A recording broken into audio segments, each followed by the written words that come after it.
nami je Matej, predstavnik klape Mali grad. Torej, kako se vam je zdel današnji nastop? Uspešno?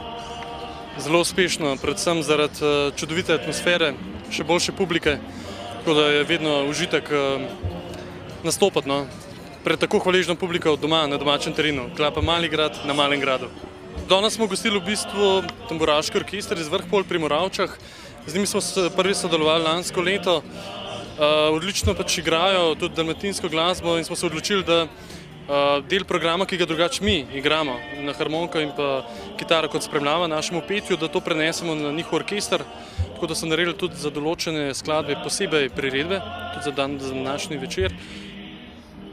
Ogromno nastopamo, res je, da smo pač v tujini toliko nastopali, kakor nas povabijo, ampak ena od najbolj odmevnejših nastopov je bil siguren koncert v Londonu lansko jesen, drugače pa predvsem po Hrvaški Dalmaciji nastopamo na festivalih, kamor nas povabijo druge kolegijalne prijateljske klape.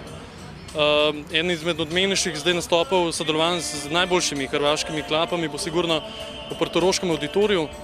To bo 30. avgusta, ker bo v bistvu res najboljše klape in pa mi kot edina slovenska klapa praktično, tako rečem, zasedba, ki se ukvarja s to glasbo. Tako da se veselimo tudi tega koncerta.